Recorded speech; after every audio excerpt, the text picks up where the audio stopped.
What would you do if the person you loved most, the one carrying your unborn child, looked at you with tears in her eyes and said words that shattered your world?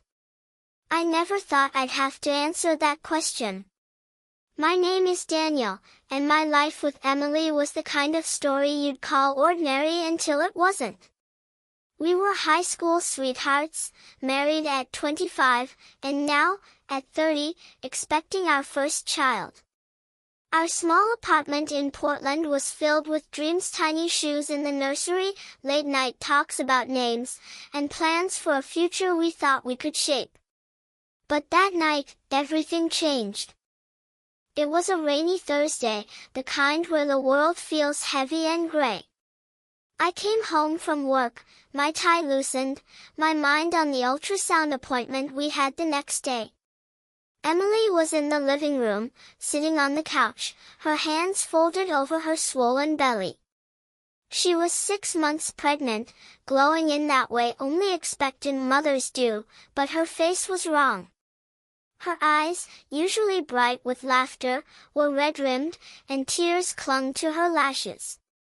"Daniel," she said, her voice trembling, "we need to talk." My stomach dropped. Those words never mean anything good. I sat beside her, my heart pounding. "What's wrong, Em? Is it the baby?" She shook her head, her lips quivering as she fought to speak. I reached for her hand, but she pulled away, and that small gesture cut deeper than I expected. "It's not the baby," she whispered. "It's me." My mind raced. Illness, an affair, a secret from her past. I braced myself, but nothing could have prepared me for what came next. "Daniel, I've been lying to you," she said, her voice barely above a whisper. "I'm not who you think I am." The room spun. I stared at her, the woman I'd known for half my life, and felt like I was looking at a stranger. "What do you mean?" I asked, my voice hoarse. She took a deep breath, and the story she told me unraveled everything I thought I knew. Emily wasn't born Emily. Her real name was Sarah, and 10 years ago, she'd been someone else, an Tyrelia woman running from a life she couldn't bear. She grew up in a small town in Ohio, trapped in a family that demanded perfection, suffocated by expectations she could never meet.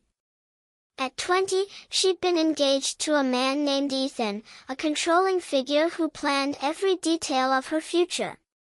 One night, after a fight that left bruises on her arms, she fled. She changed her name, her history, everything. She became Emily, the woman I met in a coffee shop, the woman I fell in love with. "I thought I could leave it behind," she said, tears streaming down her face. "But I can't anymore." I sat there, stunned, my mind struggling to process her words. The woman I married didn't exist, not fully. "Why tell me now?" I asked, my voice shaking with a mix of anger and fear.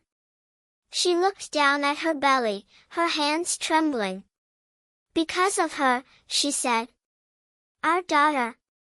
I can't bring her into a life built on lies. And because Ethan found me." That was the twist that hit like a punch. Ethan, her past, wasn't just a memory. He'd tracked her down.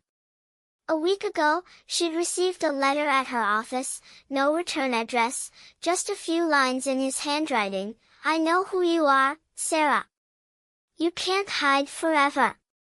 She'd been living in terror since, afraid he'd show up, afraid he'd destroy the life we'd built. "I wanted to protect you," she said, her voice breaking. "But I can't do this alone anymore." I didn't know what to feel, betrayed, scared, or something else entirely. Part of me wanted to yell, to demand why she'd kept this from me for so long. But another part saw the fear in her eyes, the weight of a past she'd carried alone. I took her hand, and this time, she didn't pull away. "We'll figure this out, I said, though I had no idea how. Together. The next morning, we sat at the kitchen table, the letter between us. It was short, menacing, and written in a scrawl that made my skin crawl. I wanted to go to the police, but Sarah hesitated. "He's powerful," she said. "His family has money, connections. If he knows where I am, he could ruin us." I felt helpless, a feeling I wasn't used to.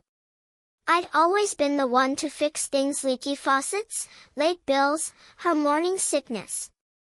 But this was bigger. That's when the doorbell rang.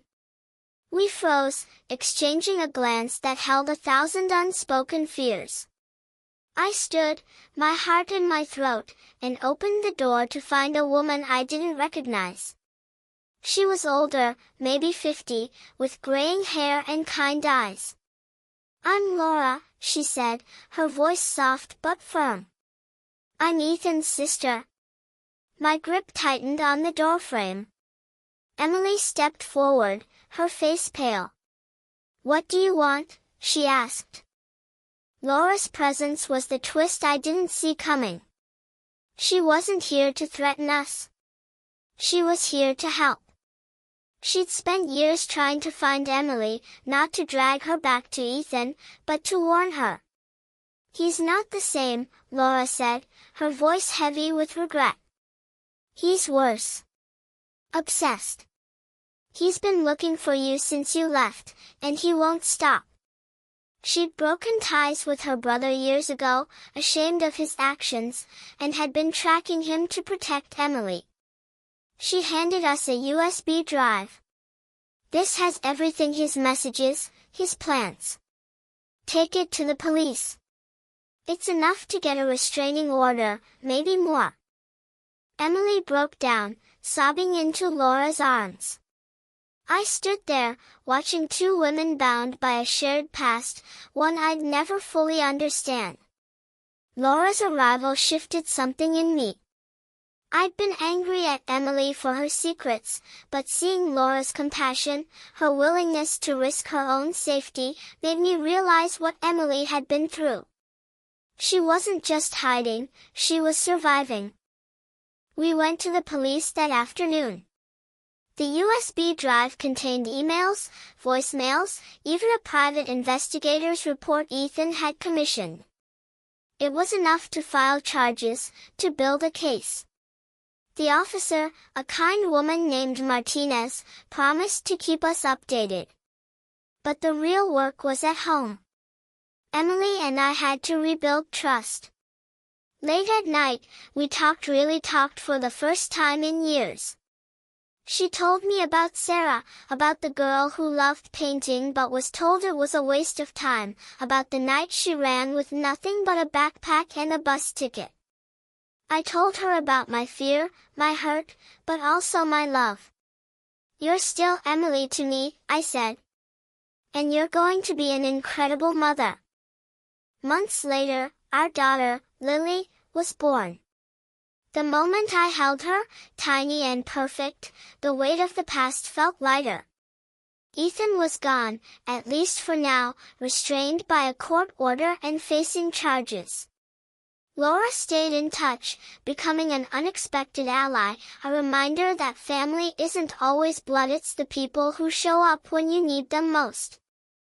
Emily's tears that night had broken me, but they also rebuilt us. We weren't the same couple we'd been. We were stronger, scarred but honest. Lily would grow up knowing her mother's courage, her father's loyalty, and the strange, beautiful truth that love can survive even the deepest secrets. Life isn't a fairy tale, but it's ours, and we're writing it together, one truthful day at a time.